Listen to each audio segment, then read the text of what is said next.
Sherlock Holmes. The Adventure of Black Peter. By Arthur Conan Doyle.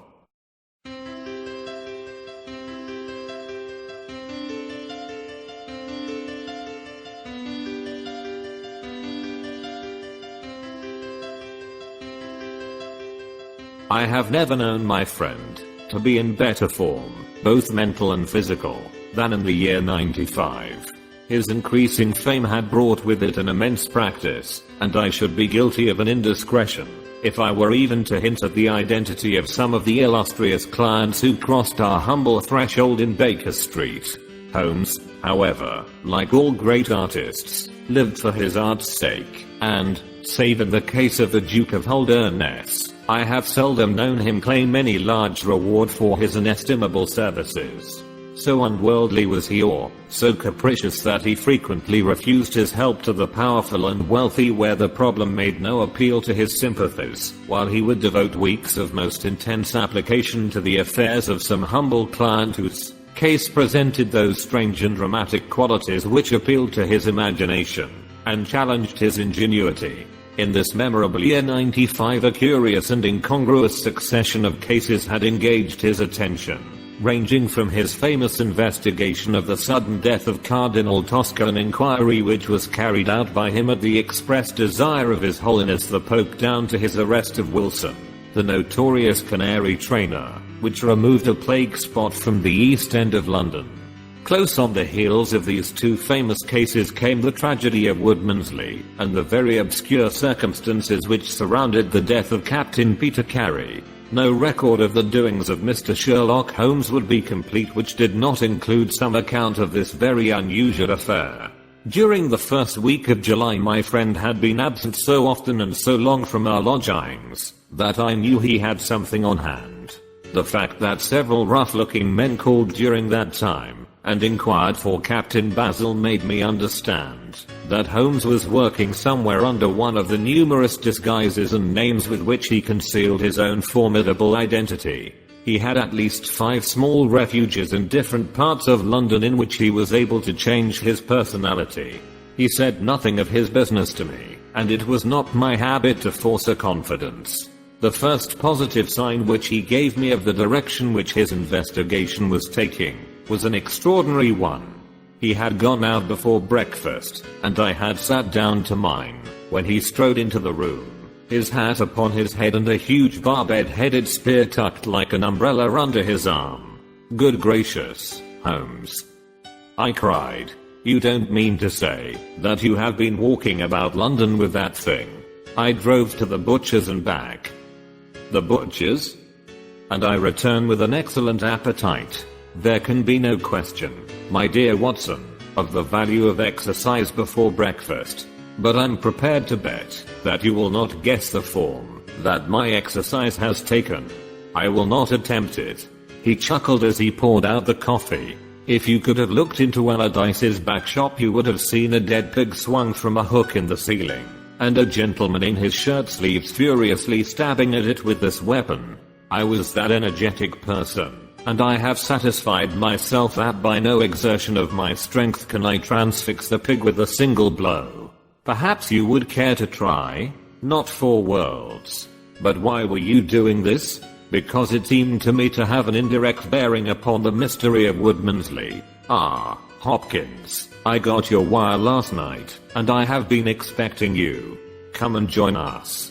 Our visitor was an exceedingly alert man, 30 years of age, dressed in a quiet tweed suit, but retaining the erect bearing of one who was accustomed to official uniform.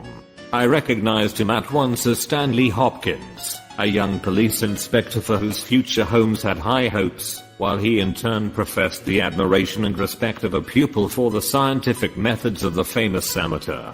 Hopkins's brow was clouded, and he sat down with an air of deep dejection. "No, thank you, sir. I breakfasted before I came round. I spent the night in town, for I came up yesterday to report." "And what had you to report?" "Failure, sir. Absolute failure. You have made no progress?" "None." "Dear me. I must have a look at the matter." "I wish to heavens that you would, Mr. Holmes.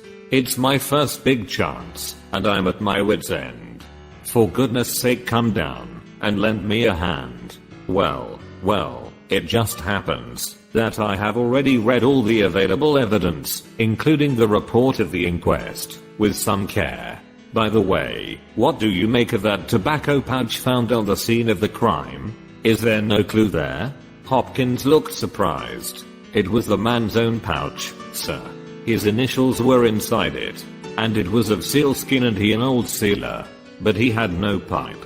No, sir, we could find no pipe. Indeed, he smoked very little. And yet he might have kept some tobacco for his friends. No doubt. I only mention it because if I had been handling the case, I should have been inclined to make that the starting point of my investigation. However, my friend Dr. Watson knows nothing of this matter, and I should be none the worse for hearing the sequence of events once more.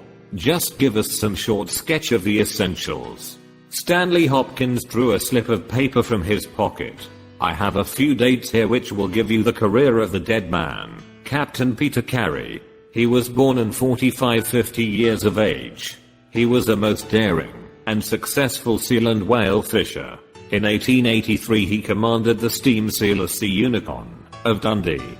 He had then had several successful voyages in succession, and in the following year, 1884, he retired. After that he travelled for some years, and finally he bought a small place called Woodmansley, near Forest Row, in Sussex.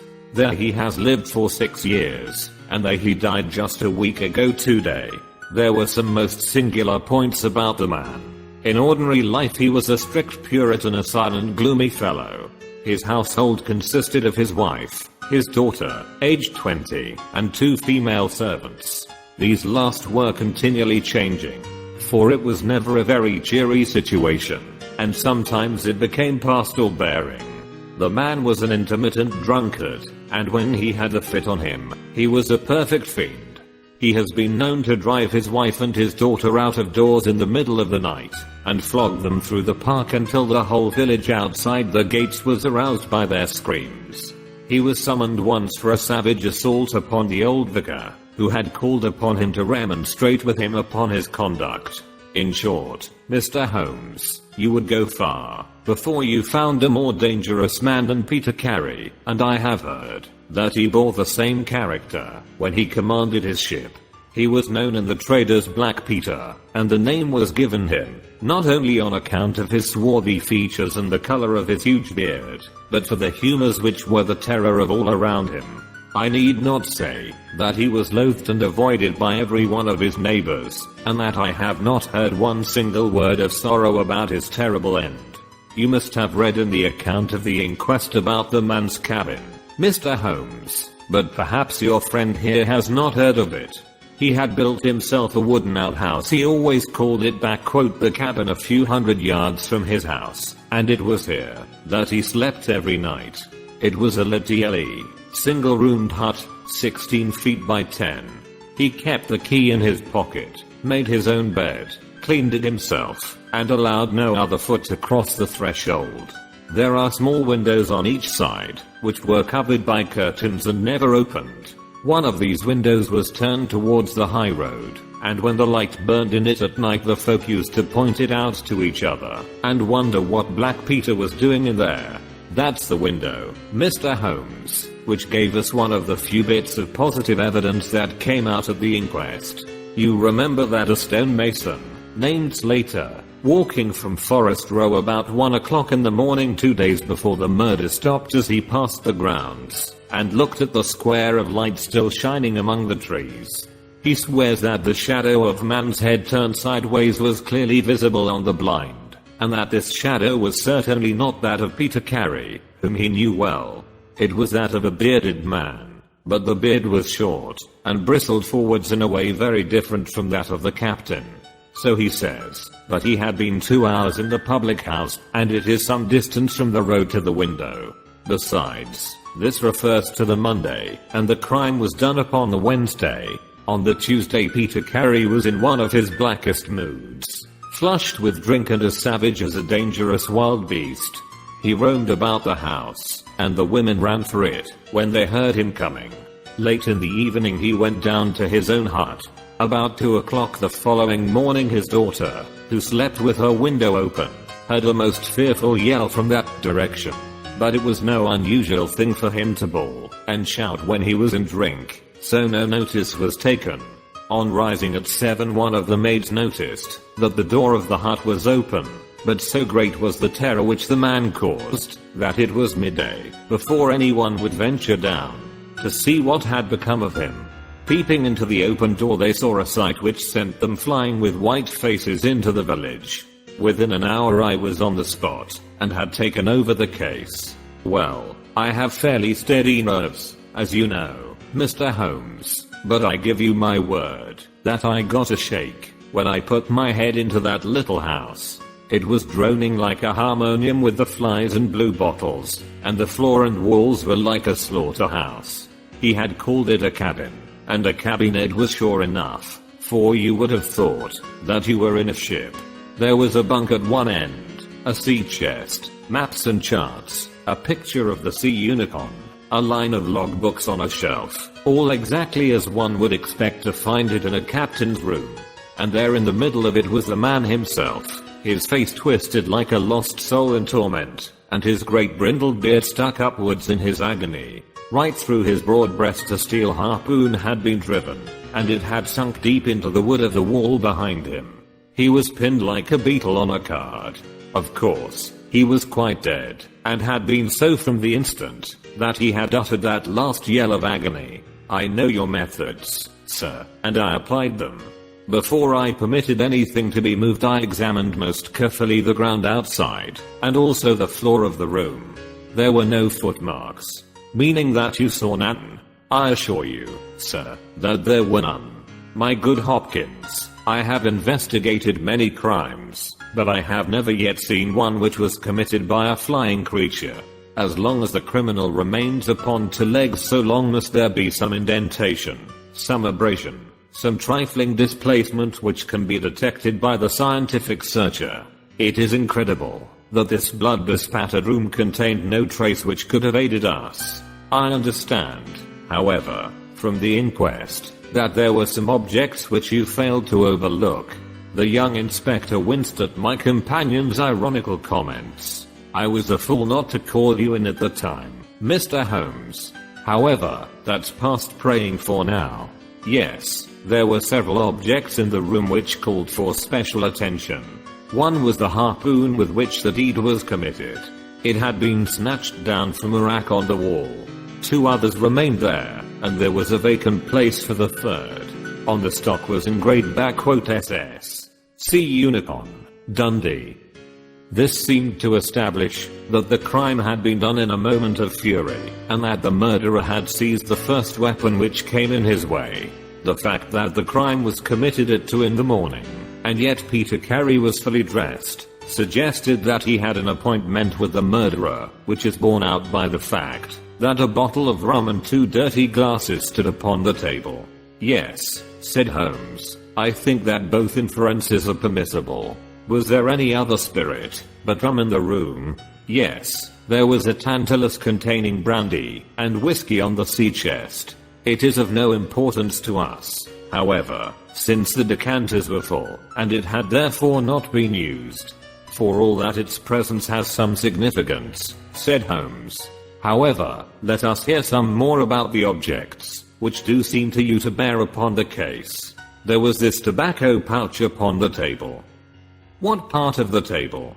It lay in the middle. It was of course sealskin, the straight-haired skin, with a leather thong to bind it. Inside was PC on the flap. There was half an ounce of strong ship's tobacco in it. Excellent. What more? Stanley Hopkins drew from his pocket a drab-covered notebook. The outside was rough and worn, the leaves discolored.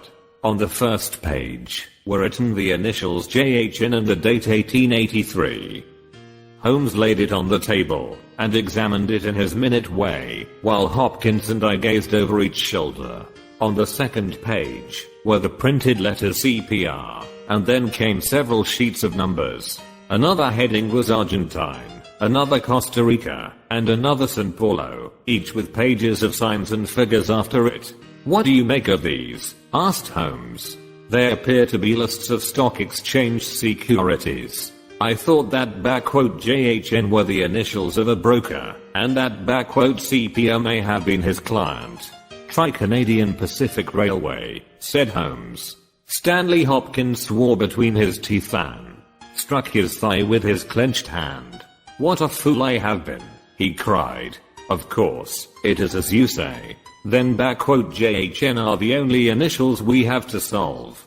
I have already examined the old stock exchange lists, and I can find no one in 1883 either in the house, or among the outside brokers, whose initials correspond with these. Yet I feel that the clue is the most important one that I hold. You will admit, Mr. Holmes, that there is a possibility that these initials are those of the second person who was present, in other words, of the murderer. I would also urge that the introduction into the case of a document relating to large matters of valuable securities gives us for the first time some indication of a motive for the crime. Sherlock Holmes's face showed that he was thoroughly taken aback by this new development. I must admit both your points, said he. I confess that this notebook, which did not appear at the inquest, modifies any views which I may have formed. I had come to a theory of the crime in which I can find no place for this.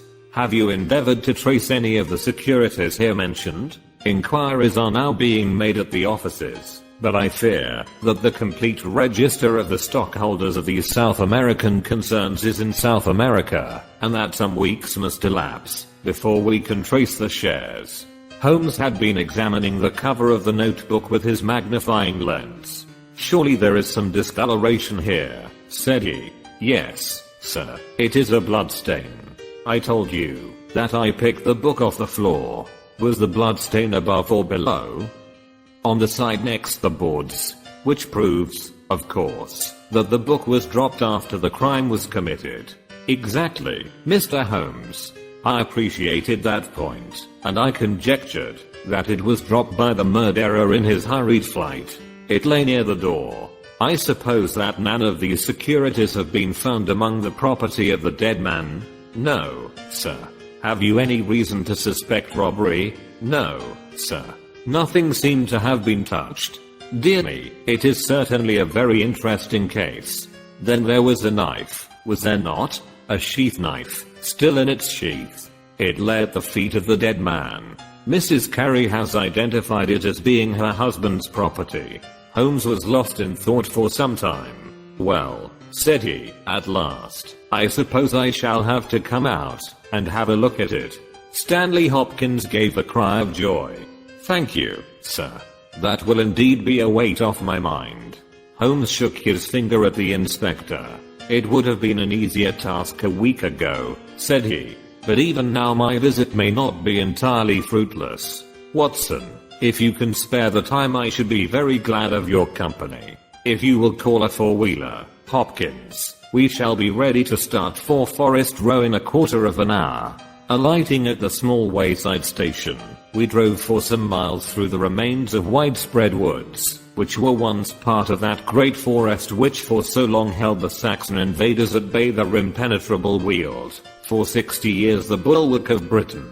Vast sections of it have been cleared, for this is the seat of the first ironworks of the country, and the trees have been felled to smelt the ore. Now the richer fields of the north have absorbed the trade, and nothing save these ravaged groves and great scars in the earth show the work of the past. Here in a clearing upon the green slope of a hill stood a long low stone house, approached by a curving drive running through the fields.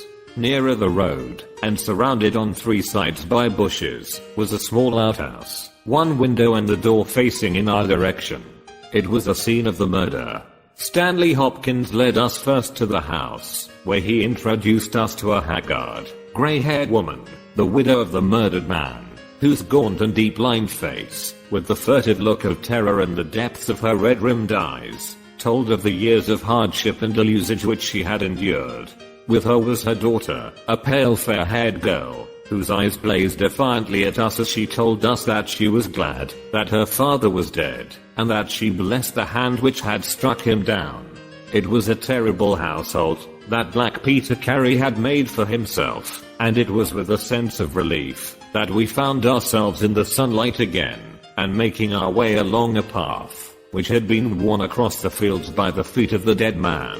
The outhouse was the simplest of dwellings, wooden walled, shingle roofed, one window beside the door, and one on the farther side. Stanley Hopkins drew the key from his pocket, and had stooped to the lock, when he paused with a look of attention and surprise upon his face. "Someone has been tampering with it," he said. There could be no doubt of the fact. The woodwork was cut, and the scratches showed white through the paint, as if they had been that instant done. Holmes had been examining the window. "Someone has tried to force this also. Whoever it was, has failed to make his way in. He must have been a very poor burglar." "This is a most extraordinary thing," said the inspector. "I could swear that these marks were not here yesterday evening." "Some curious person from the village, perhaps," I suggested. "Very unlikely. Few of them would dare to set foot in the grounds, far less try to force their way into the cabin. What do you think of it, Mr. Holmes?" "I think that fortune is very kind to us." "You mean that the person will come again?" "It is very probable. He came expecting to find the door open. He tried to get in with the blade of a very small penknife. He could not manage it. What would he do? Come again next night with a more useful tool. So I should say, it will be our fault if we are not there to receive him. Meanwhile, let me see the inside of the cabin." The traces of the tragedy had been removed, but the furniture within the little room still stood as it had been on the night of the crime. For 2 hours, with most intense concentration, Holmes examined every object in turn, but his face showed that his quest was not a successful one. Once only he paused in his patient investigation. "Have you taken anything off this shelf, Hopkins?" "No, I have moved nothing." "Something has been taken. There is less dust in this corner of the shelf than elsewhere. It may have been a book lying on its side. It may have been a box. Well, I can do nothing more. Let us walk in these beautiful woods, Watson, and give a few hours to the birds and the flowers. We shall meet you here later, Hopkins, and see if we can come to closer quarters with the gentleman who has paid this visit in the night." It was past 11 o'clock when we formed our little ambuscade. Hopkins was for leaving the door of the hut open, but Holmes was of the opinion that this would rouse the suspicions of the stranger. The lock was a perfectly simple one, and only a strong blade was needed to push it back. Holmes also suggested that we should wait, not inside the hut, but outside it among the bushes, which grew around the farther window. In this way we should be able to watch our man, if he struck a light, and see what his object was in this stealthy nocturnal visit. It was a long and melancholy vigil, and yet brought with it something of the thrill which the hunter feels when he lies beside the water pool and waits for the coming of the thirsty beast of prey.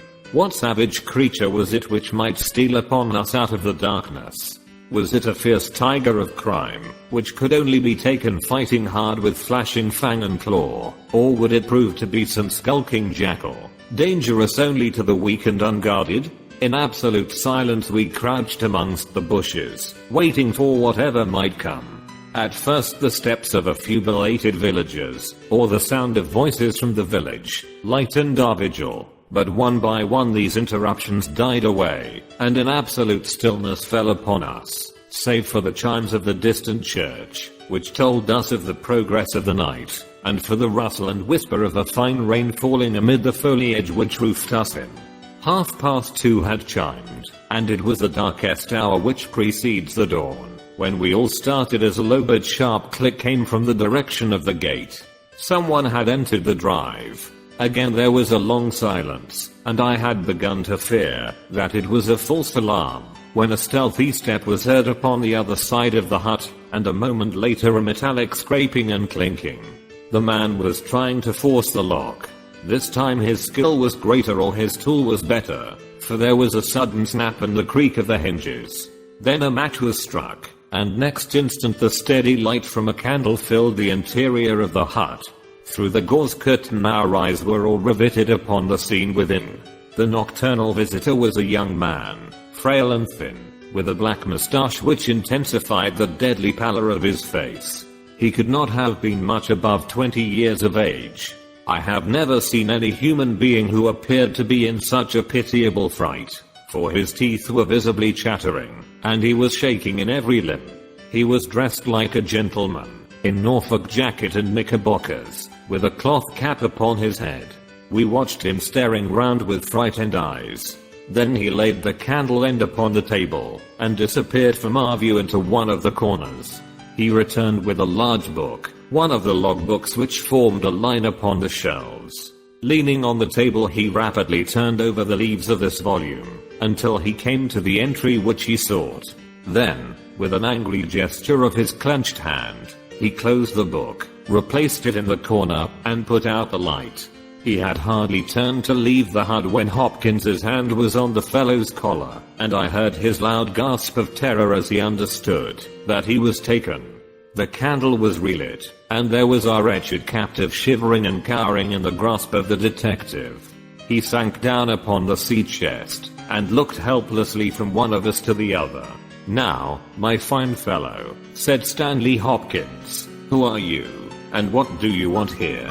The man pulled himself together, and faced us with an effort at self-composure. "You are detectives, I suppose," said he. "You imagine I'm connected with the death of Captain Peter Carey. I assure you that I'm innocent." "We'll see about that," said Hopkins. "First of all, what is your name?" "It is John Hopley Nelligan." I saw Holmes and Hopkins exchange a quick glance. "What are you doing here?" "Can I speak confidentially?" "No, certainly not." "Why should I tell you? If you have no answer it may go badly with you at the trial." The young man winced. "Well, I will tell you," he said. "Why should I not? And yet I hate to think of this old scandal gaining a new lease of life. Did you ever hear of Dawson and Nelligan?" I could see from Hopkins's face that he never had, but Holmes was keenly interested. "You mean the West Country bankers," said he. "They failed for $1 million, ruined half the county families of Cornwall, and Nelligan disappeared." "Exactly. Nelligan was my father." At last we were getting something positive, and yet it seemed a long gap between an absconding banker and Captain Peter Carey pinned against the wall with one of his own harpoons. We all listened intently to the young man's words. It was my father who was really concerned. Dawson had retired. I was only 10 years of age at the time, but I was old enough to feel the shame and horror of it all. It has always been said that my father stole all the securities and fled. It is not true. It was his belief that, if he were given time in which to realize them all would be well, and every creditor paid in full. He started in his little yacht for Norway just before the warrant was issued for his arrest. I can remember that last night, when he bade farewell to my mother. He left us a list of the securities he was taking, and he swore that he would come back with his honor cleared, and that none who had trusted him would suffer. Well, no word was ever heard from him again. Both the yacht and he vanished utterly. We believed, my mother and I, that he and it, with the securities that he had taken with him, were at the bottom of the sea. We had a faithful friend, however, who is a businessman, and it was he who discovered some time ago that some of the securities which my father had with him have reappeared on the London market. You can imagine our amazement. I spent months in trying to trace them, and at last, after many doublings and difficulties, I discovered that the original seller had been Captain Peter Carey, the owner of this hut. Naturally, I made some inquiries about the man. I found that he had been in command of a whaler which was due to return from the Arctic seas at the very time when my father was crossing to Norway. The autumn of that year was a stormy one, and there was a long succession of southerly gales. My father's yacht may well have been blown to the north, and there met by Captain Peter Carey's ship. If that were so, what had become of my father? In any case, if I could prove from Peter Carey's evidence how these securities came on the market, it would be a proof that my father had not sold them, and that he had no view to personal profit when he took them. I came down to Sussex with the intention of seeing the captain, but it was at this moment that his terrible death occurred. I read at the inquest a description of his cabin, in which it stated that the old logbooks of his vessel were preserved in it. It struck me that, if I could see what occurred in the month of August, 1883, on board the Sea Unicorn, I might settle the mystery of my father's fate. I tried last night to get at these logbooks, but was unable to open the door. Tonight I tried again, and succeeded, but I find that the pages which deal with that month have been torn from the book. It was at that moment I found myself a prisoner in your hands. Is that all? Asked Hopkins. Yes, that is all. His eyes shifted as he said it. You have nothing else to tell us? He hesitated. No, there is nothing. You have not been here before last night. No. Then how do you account for that? Cried Hopkins, as he held up the damning notebook, with the initials of our prisoner on the first leaf and the bloodstain on the cover. The wretched man collapsed. He sank his face in his hands, and trembled all over. Where did you get it? He groaned. I did not know. I thought I had lost it at the hotel. That is enough, said Hopkins, sternly. Whatever else you have to say you must say in court. You will walk down with me now to the police station. Well, Mr. Holmes, I'm very much obliged to you, and to your friend for coming down to help me. As it turns out, your presence was unnecessary, and I would have brought the case to this successful issue without you, but nonetheless I'm very grateful. Rooms have been reserved for you at the Brambletie Hotel, so we can all walk down to the village together. Well, Watson, what do you think of it? Asked Holmes, as we traveled back next morning. I can see that you are not satisfied. Oh, yes, my dear Watson, I'm perfectly satisfied. At the same time, Stanley Hopkins's methods do not commend themselves to me. I'm disappointed in Stanley Hopkins. I had hoped for better things from him. One should always look for a possible alternative, and provide against it. It is the first rule of criminal investigation. What, then, is the alternative? The line of investigation which I have myself been pursuing. It may give us nothing. I cannot tell. But at least I shall follow it to the end. Several letters were waiting for Holmes at Baker Street. He snatched one of them up, opened it, and burst out into a triumphant chuckle of laughter. Excellent, Watson. The alternative develops. Have you telegraph forms?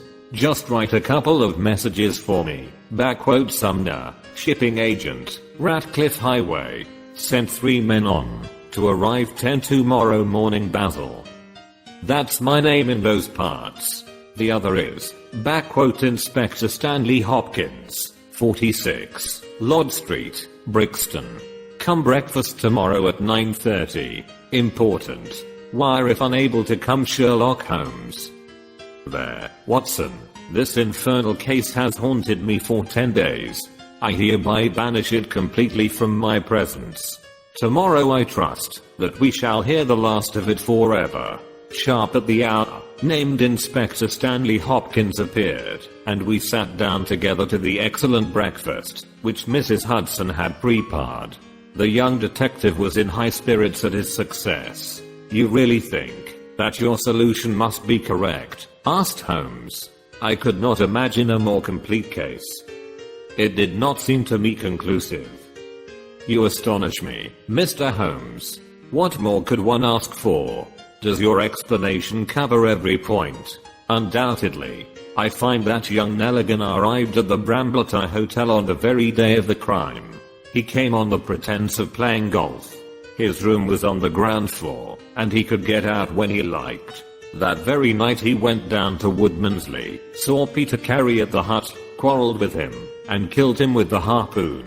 Then, horrified by what he had done, He fled out of the hut, dropping the notebook which he had brought with him, in order to question Peter Carey about these different securities. You may have observed that some of them were marked with ticks, and the others, the great majority, were not. Those which are ticked have been traced on the London market, but the others presumably were still in the possession of Carey, and young Nelligan, according to his own account, was anxious to recover them, in order to do the right thing by his father's creditors. After his flight he did not dare to approach the hut again for some time, but at last he forced himself to do so, in order to obtain the information which he needed. Surely that is all simple and obvious. Holmes smiled and shook his head. It seems to me to have only one drawback, Hopkins, and that is, that it is intrinsically impossible. Have you tried to drive a harpoon through a body? No? Tut, tut, my dear sir, you must really pay attention to these details. My friend Watson could tell you that I spent a whole morning in that exercise. It is no easy matter, and requires a strong and practiced arm, but this blow was delivered with such violence that the head of the weapon sank deep into the wall. Do you imagine that this anemic youth was capable of so frightful an assault? Is he the man who hobnobbed in rum and water with Black Peter in the dead of the night? Was it his profile that was seen on the blind 2 nights before? No, no, Hopkins. It is another and a more formidable person for whom we must seek. The detective's face had grown longer and longer during Holmes's speech. His hopes and his ambitions were all crumbling about him. But he would not abandon his position without a struggle. You can't deny that Nelligan was present that night, Mr. Holmes. The book will prove that. I fancy that I have evidence enough to satisfy a jury, even if you are able to pick a hole in it. Besides, Mr. Holmes, I have laid my hand upon my man.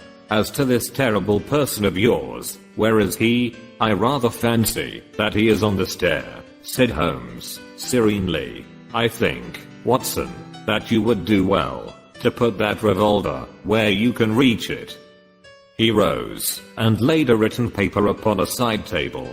Now we are ready, said he. There had been some talking in gruff voices outside, and now Mrs. Hudson opened the door to say that there were 3 men inquiring for Captain Basil. Show them in one by one, said Holmes. The first who entered was a little rinsed and pippin of a man, with ruddy cheeks and fluffy white side whiskers. Holmes had drawn a letter from his pocket. What name? He asked. James Lancaster. I'm sorry, Lancaster, but the berth is full. Here is half a sovereign for your trouble. Just step into this room, and wait there for a few minutes. The second man was a long dried up creature, with lank hair and sallow cheeks. His name was Hugh Pattins. He also received his dismissal, his half sovereign, and the order to wait. The third applicant was a man of remarkable appearance. A fierce bulldog face was framed in a tangle of hair and beard, and 2 bold dark eyes gleamed behind the cover of thick, tufted, overhung eyebrows. He saluted and stood sailor fashion, turning his cap round in his hands. Your name? Asked Holmes. Patrick Cairns. Harpooner? Yes, sir. 26 voyages. Dundee, I suppose? Yes, sir. And ready to start with an exploring ship? Yes, sir. What wages? £8 a month. Could you start at once? As soon as I get my kit. Have you your papers? Yes, sir. He took a sheaf of worn and greasy forms from his pocket. Holmes glanced over them and returned them. You are just the man I want, said he. Here's the agreement on the side table. If you sign it, the whole matter will be settled. The seaman lurched across the room and took up the pen. Shall I sign here? He asked, stooping over the table. Holmes leaned over his shoulder and passed both hands over his neck. This will do, said he. I heard a click of steel and a bellow like an enraged bull. The next instant Holmes and the seaman were rolling on the ground together. He was a man of such gigantic strength that, even with the handcuffs, which Holmes had so deftly fastened upon his wrists, he would have very quickly overpowered my friend had Hopkins and I not rushed to his rescue. Only when I pressed the cold muzzle of the revolver to his temple did he at last understand that resistance was vain. We lashed his ankles with cord and rose breathless from the struggle. "I must really apologize, Hopkins," said Sherlock Holmes. "I fear that the scrambled eggs are cold. However, you will enjoy the rest of your breakfast all the better, will you not, for the thought that you have brought your case to a triumphant conclusion?" Stanley Hopkins was speechless with amazement. "I don't know what to say, Mr. Holmes," he blurted out at last, with a very red face. "It seems to me that I have been making a fool of myself from the beginning. I understand now what I should never have forgotten, that I'm the pupil and you are the master. Even now I see what you have done, but I don't know how you did it or what it signifies." Well, said Holmes, good-humoredly, "we all learn by experience, and your lesson this time is that you should never lose sight of the alternative. You were so absorbed in young Nelligan that you could not spare a thought to Patrick Cairns, the true murderer of Peter Carey." The hoarse voice of the seaman broke in on our conversation. "See here, mister," said he, "I make no complaint of being manhandled in this fashion, but I would have you call things by their right names. You say I murdered Peter Carey, I say I killed Peter Carey, and there's all the difference. Maybe you don't believe what I say. Maybe you think I'm just slinging you a yarn." "Not at all," said Holmes. "Let us hear what you have to say. It's soon told, and, by the Lord, every word of it is truth. I knew Black Peter, and when he pulled out his knife I whipped a harpoon through him sharp, for I knew that it was him or me. That's how he died. You can call it murder. Anyhow, I'd as soon die with a rope round my neck as with Black Peter's knife in my heart." "How came you there?" asked Holmes. "I'll tell it you from the beginning. Just sit me up a little so as I can speak easy. It was in '83 that it happened, August of that year. Peter Carey was master of the Sea Unicorn, and I was spare harpooner. We were coming out of the ice pack on our way home, with headwinds and a weak southerly gale, when we picked up a little craft that had been blown north. There was one man on her, a landsman. The crew had thought she would founder, and had made for the Norwegian coast in the dinghy. I guess they were all drowned. Well, we took him on board, this man, and he and the skipper had some long talks in the cabin.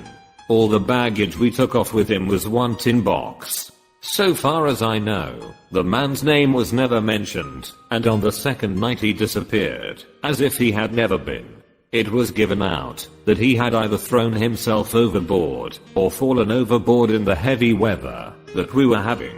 Only one man knew what had happened to him, and that was me, for with my own eyes I saw the skipper tip up his heels and put him over the rail in the middle watch of a dark night, 2 days before we sighted the Shetland lights. Well, I kept my knowledge to myself and waited to see what would come of it. When we got back to Scotland it was easily hushed up, and nobody asked any questions. A stranger died by an accident, and it was nobody's business to inquire. Shortly after, Peter Carey gave up the sea, and it was long years before I could find where he was. I guessed that he had done the deed for the sake of what was in that tin box, and that he could afford now to pay me well for keeping my mouth shut. I found out where he was through a sailorman that had met him in London, and down I went to squeeze him. The first night he was reasonable enough, and was ready to give me what would make me free of the sea for life. We were to fix it all 2 nights later. When I came I found him 3 parts drunk, and in a vile temper. We sat down, and we drank, and we yarned about old times, but the more he drank the less I liked the look on his face. I spotted that harpoon upon the wall, and I thought I might need it before I was through. Then at last he broke out at me, spitting and cursing, with murder in his eyes and a great clasp knife in his hand. He had not time to get it from the sheath before I had the harpoon through him. Heavens, what a yell he gave, and his face gets between me and my sleep. I stood there, with his blood splashing round me, and I waited for a bit, but all was quiet, so I took heart once more. I looked round, and there was the tin box on a shelf. I had as much right to it as Peter Carey, anyhow, so I took it with me and left the hut. Like a fool I left my baccy pouch upon the table. Now I'll tell you the queerest part of the whole story. I had hardly got outside the hut when I heard someone coming, and I hid among the bushes. A man came slinking along, went into the hut, gave a cry, as if he had seen a ghost, and legged it as hard as he could run, until he was out of sight. Who he was, or what he wanted, is more than I can tell. For my part, one walked 10 miles, got a train at Tunbridge Wells, and so reached London, and no one the wiser. Well, when I came to examine the box I found there was no money in it, and nothing but papers, that I would not dare to sell. I had lost my hold on Black Peter, and was stranded in London without a shilling. There was only my trade left. I saw these advertisements about harpooners and high wages, so I went to the shipping agents, and they sent me here. That's all I know, and I say again that, if I killed Black Peter the law should give me thanks, for I saved them the price of a hempen rope. A very clear statement, said Holmes, rising and lighting his pipe. I think, Hopkins, that you should lose no time in conveying your prisoner to a place of safety. This room is not well adapted for a cell, and Mr. Patrick Cairns occupies too large a proportion of our carpet. Mr. Holmes, said Hopkins, I do not know how to express my gratitude. Even now I do not understand how you attained this result. Simply by having the good fortune to get the right clue from the beginning. It is very possible, if I had known about this notebook it might have led away my thoughts, as it did yours. But all I heard pointed in the one direction. The amazing strength, the skill in the use of the harpoon, the rum and water, the sealskin tobacco pouch, with the coarse tobacco, all these pointed to a seaman, and one who had been a whaler.